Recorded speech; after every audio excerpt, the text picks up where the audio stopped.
Good morning. It is Monday, May 26th. Here's what we're working on. Parliament is set to resume today after nearly 6 months away.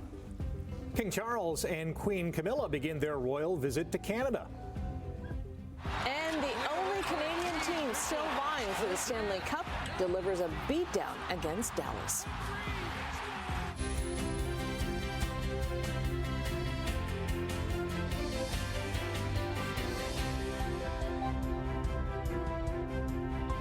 Thanks so much for joining us today. It seems like a short weekend. Yeah. Yeah, it did. It was a busy weekend. And we are so happy that Shelley is with us today. Brian is getting a much-deserved week off. Yeah, he deserves it. Special treat to have you in today. Absolutely. Are you surprised to see the sun up already?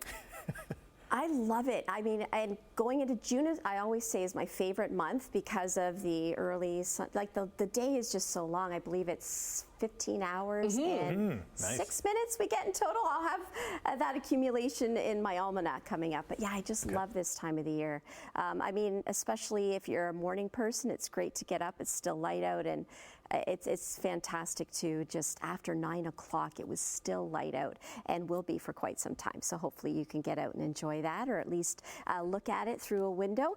Let's have a look now at traffic, and you can see on the 403 we're doing okay. Now keep in mind we do have a little bit of fog this morning, so be mindful of that. It may be dense for you in some areas, but it is really dissipating now. We'll have a look at a few more camera angles and see how we're doing out there traffic-wise. Now, of course, we didn't have the Burlington Skyway Bridge closed over the weekend, or the link, because of the weather, but we'll certainly keep you posted about all those closures coming up. But so far so good in St. Catharines, looking good on the Garden City Skyway Bridge. QEW at Niagara Street, you can see the sun is up. It is bright out there, and the QEW through Stony Creek moving well as you head towards the Burlington Skyway Bridge. Toronto bound, a little bit of volume over the top side. What we're looking for are flashing lights or delays, but we're not really seeing anything major going on. A little bit slow there at the junction, but again, for this time of the day, that's usual. Looking good through Burlington along the QEW in both directions, heading a little bit further eastbound. No problems there at the QEW around the Ford plant. Good morning. We'll have more traffic and weather coming up, but we're going to get things started and throw things back to the desk. Okay, thanks very much. And things are about to start up again in Ottawa. Prime Minister Mark Carney is promising one of the busiest returns of Parliament in Canadian history after 6 months of the House not sitting. Simone Gavras joins us this morning with more on what to expect. Good morning. Good morning, Annette. Well, there's going to be a lot of new faces this morning in the House of Commons, specifically for the three main parties here in Canada. Prime Minister Mark Carney is going to be on the front benches for the first time now that he has won a seat as Prime Minister. Now, he has promised that he's going to be touching on a number of key agenda items once Parliament starts today. Carney has already promised to bring in affordability measures, work to remove internal trade barriers, and fast-track infrastructure projects to help boost the economy. The top priority to deliver a tax cut that he has promised on the campaign trail will also be top of mind as Parliament resumes. But the first order of business today is to elect a Speaker of the House. This is done through a secret ballot, and the Speaker is important for keeping the House of Commons functioning smoothly, especially when there's a minority government. Liberal MP Greg Fergus is seeking to win the role back, but has faced criticism last time for being overly partisan. There are about 6 contenders vying for this position. So Parliament is set to resume this morning at 8 a.m. and we'll be following how this all plays out later today. But for now, Rick, back over to you. Thank you, Simone. King Charles and Queen Camilla are set to arrive in Canada today. The trip marks the royals' first visit to Canada since the King's coronation 2 years ago. When they land this afternoon, the royals will travel to Lansdowne Park in Ottawa to meet with community members. The King and Queen will then head to Rideau Hall to meet with Prime Minister Mark Carney and Governor-General Mary Simon, who acts as the representative of the Crown here in Canada. Carney has asked the King to read the speech from the throne tomorrow. Now, Queen Elizabeth, the mother of King Charles, was the first sovereign to deliver a speech from the throne in Canada. I greet you as your Queen. Together, we constitute the Parliament of Canada. several other tests. Now, in 1957, Queen Elizabeth opened the 23rd session of Canadian Parliament as part of her first visit to Canada as sovereign. She returned 20 years later to read the speech from the throne as part of her Silver Jubilee tour. In 1977, the Liberal government at the time of Pierre Trudeau used the Queen's speech to assure Canadians of the, quote, spirit of unity. Counselors are expected to be at a K-12 school in Walkerton after a deadly crash on Friday. 4 students and a teacher from Walkerton District Community School were killed just outside London when their SUV collided with a transport truck and another SUV. The 33-year-old teacher and 4 teenage girls, 2 16 and 2 17, were on their way back to Walkerton from a slow pitch tournament. Prime Minister, as a father, I can't even imagine what these families are going through. And I just wanted to extend our deepest and sincerest condolences on behalf of the Ontario Provincial Police. Prime Minister Mark Carney posted on X late last night about the, quote, unimaginable loss, adding that Canadians are holding the Walkerton community in our hearts. One person's been arrested after a stabbing in central Hamilton. Police say a man was stabbed just after 1 o'clock yesterday afternoon near Bay and Cannon Streets. He's being treated for non-life-threatening injuries. We've reached out to Hamilton investigators for more details. Canada Post and negotiators from the Postal Workers Union are expected to resume talks over the next few days. So they met on the weekend amid warnings of mail delivery delays tied to a national ban from the union on overtime work. The Canadian Union of Postal Workers says its negotiators have worked hard to carefully evaluate the Crown Corporation's latest contract offers and prepare responses to the employer and the mediators. Canada Post presented its latest offer to the union last week.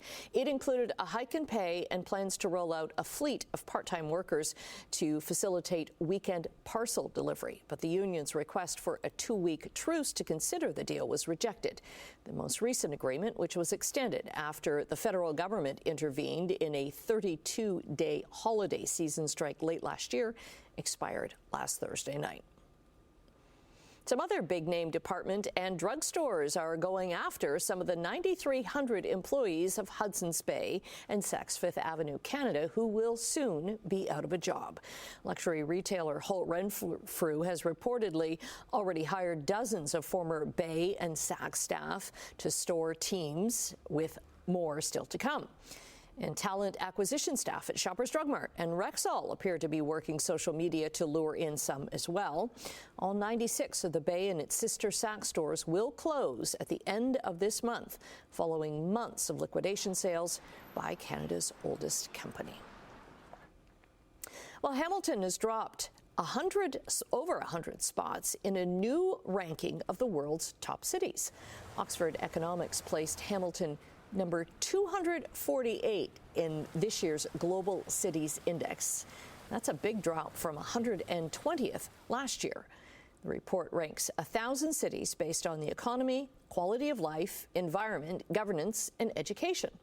Hamilton did best in governance, placing 27th, but scored significantly lower in environment and quality of life. Toronto was Canada's top-ranked city. It reached number 20 this year. Hamilton came in last among the 11 Canadian cities on the list. New York, London, and Paris topped the list. It is Sportsline time, and we already know that Zach Hyman owns the Brantford Bulldogs. Yesterday, he owned the Dallas Stars. And played away by Keane. Bishop holds it in. Now leads deep. Zach Hyman, scores! Hyman scored 2 goals and added an assist, and captain Connor McDavid added a couple of markers as the Oilers dominated Dallas 6-1 yesterday afternoon. The victory gives Edmonton a 2-1 lead in their Western Conference final. Game 4 will be in the Alberta capital tomorrow night. Florida can sweep the East final against Carolina with a win on home ice tonight. At the Memorial Cup in Rimouski, the London Knights improved to 2-0 after beating the host Oceanic 3-1. Maple Leafs prospect Easton Cowan led the OHL champions with a goal and an assist. 1-0 Medicine Hat plays 0-1 Moncton tonight. Out for Cooley, ahead to Thompson. Tage Thompson with Logan Cooley. Thompson in, shoots, scores! Tage Thompson, golden goal! And the United States has won the World Hockey Championship for the first time in 92 years. The United States are world hockey champions for the first time since 1933. Buffalo's Tage Thompson scored the winner, and Boston's Jeremy Swayman made 25 saves as the U.S. blanked Switzerland 1-0. After the Pacers rallied from 17 points down to beat the Knicks in Game 1 of the NBA's East Final, New York returned the favor in Game 3 last night, storming back from a 20-point deficit to stun Indiana 106-100. Karl Anthony Towns scored 20 of his 24 points in the fourth quarter and added 15 rebounds as the Knicks cut Indiana's series lead to 2-1. Tonight, Oklahoma City visits Minnesota with the Thunder up 2-1. This is a strange one. The Canadian Elite Basketball League's Outdoor Summer Classic in Montreal did not go as planned.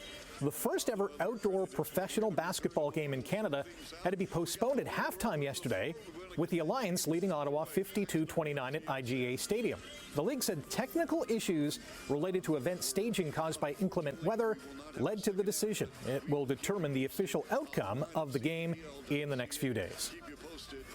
And Brandon Lau goes after this one and hits it high and deep to right, and that baby's going to sail out.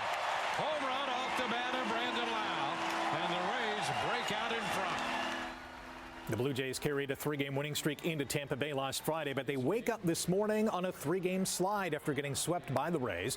Brandon Lau went 3 for 4 with a home run and 2 RBI as Tampa torched Toronto 13-0. The 25 and 27 Jays visit Texas this afternoon. Yesterday's Hamilton Cardinals-Toronto Maple Leafs game was rained out.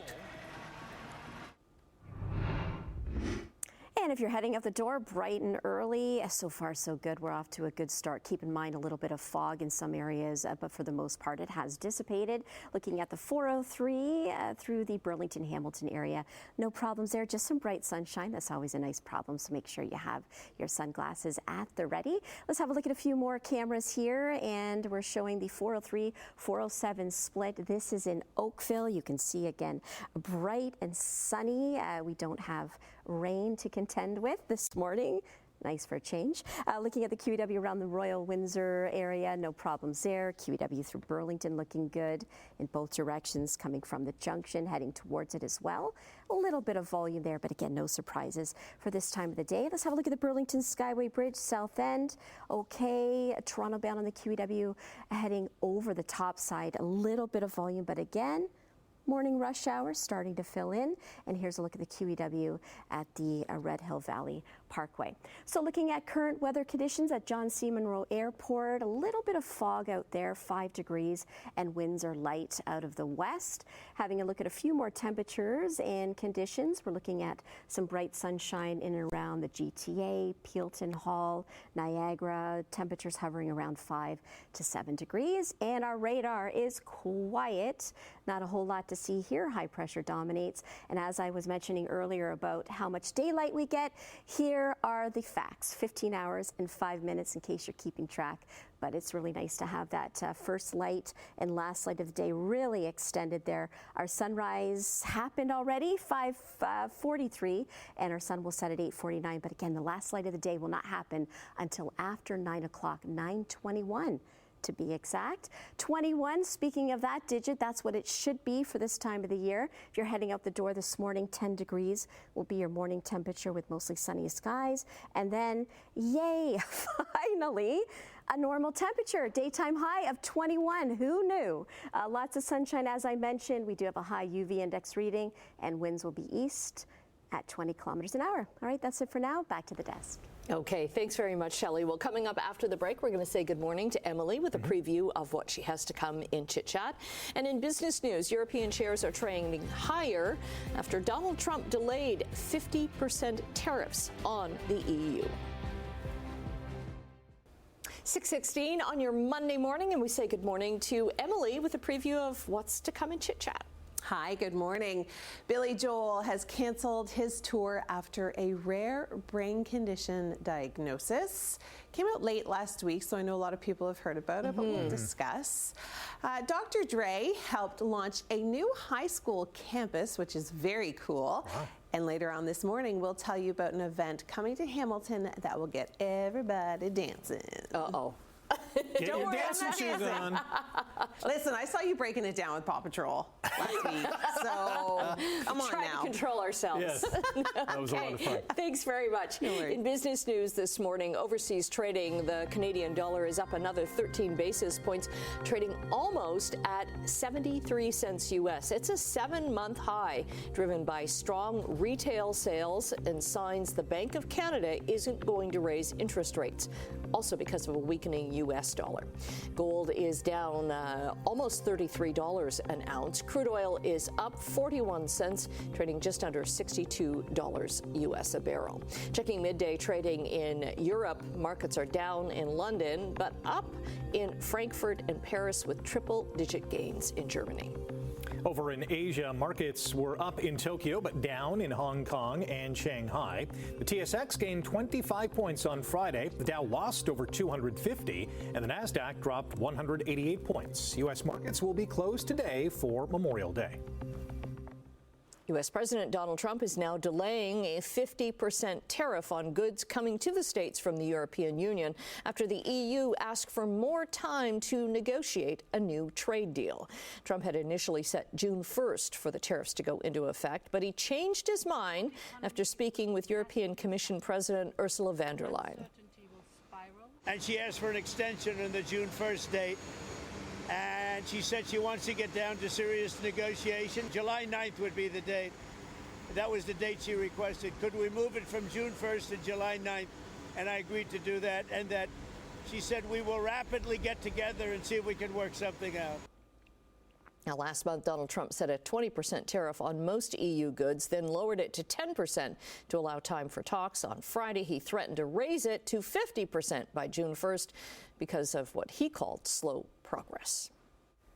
Donald Trump wants the names and countries of all international students at Harvard, another step in his crackdown on the Ivy League school. The number They're 31%, but they refuse to tell us who the people are. We want to know who the people. Now, a lot of the foreign students we wouldn't have a problem with. I'm not going to have a problem with foreign students, but it shouldn't be 31%. It's too much because we have Americans that want to go there and to other places, and they can't go there.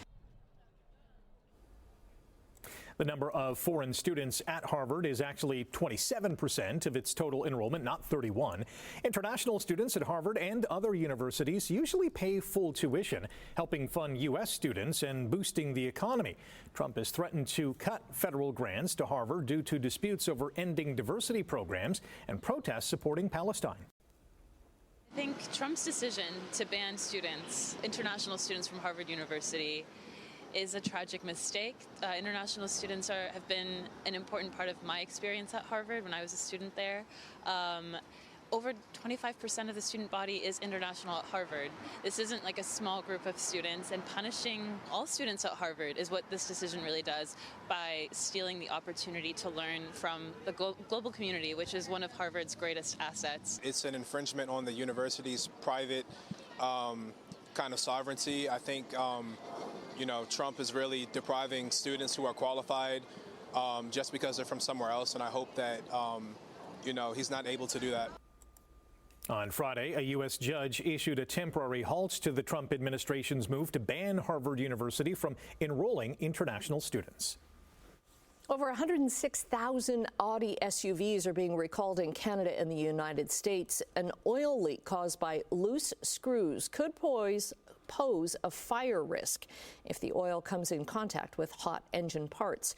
The recall impacts Audi Q5s from the 2002 to 2004 model years. Nearly 17,000 of them are being recalled in Canada. Owners are going to be contacted by Audi for an inspection and repair. And Transport Canada has updated recall notices for Ford Expedition, F-150, and Lincoln Navigators, affecting more than 15,000 vehicles. Some 2022 to 24 Expeditions and Navigators have brake line issues that could cause leaks, reducing braking performance and increasing the risk of the crash. F-150s from this model year, 2025, have a steering bolt problem that may lead to a loss of control. Ford will contact owners for free inspections and repairs.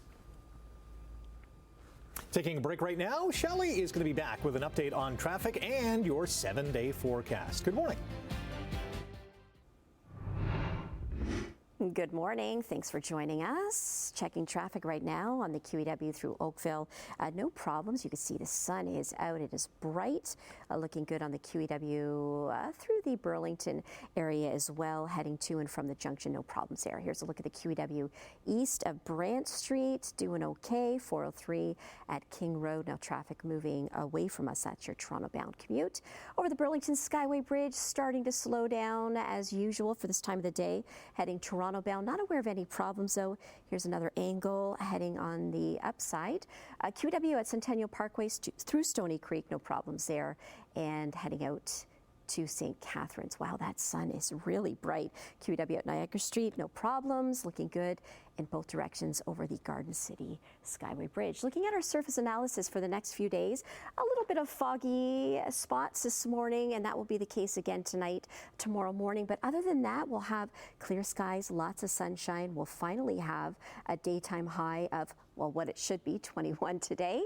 And we're looking at a pretty nice day tomorrow with more cloud cover. And then Wednesday, we do have some rain, quite a bit, 15 to 20 millimeters. So 21 is our daytime high in case you're just tuning in for today. 9 overnight, another daytime high tomorrow of 21 with a low of 11. Now Wednesday with that rain, a little bit below seasonal, 14. It's going to feel damp and cold, but hey, we're used to that, right? 12 overnight, 19 on Thursday with a chance of showers, 20 on Friday with a 40% chance of showers. Saturday so far looking good, 19, mix of sun and cloud, and that rounds out May for us. Yeah, look at that. And then we bring in the first day of June, very seasonal, 21, mix of sun and cloud. But as I always say for the long range, you know it can always change. But so far, I think we're good with a 21 as a daytime high today and that sunshine. That's it for traffic and weather. Back to the desk. Okay, thanks very much, Shelley. Well, researchers say they have discovered a new dwarf planet. It's just at the edge of our solar system. A team from the Institute for Advanced Studies School of Natural Sciences says the dwarf planet is one of the most distant visible objects in the solar system. The team named it 2017 OF201. Oh, Researchers, right. yeah, that makes sense. Researchers say it is large enough to rival the size of Pluto. Scientists had previously thought that no celestial bodies existed in an empty section of space beyond Neptune. But the discovery shows that part of space is not empty after all. It's kind of like my brain. Sometimes it's empty, other times not so much. It's not so much. Stay with us, more to come after the break. Good morning.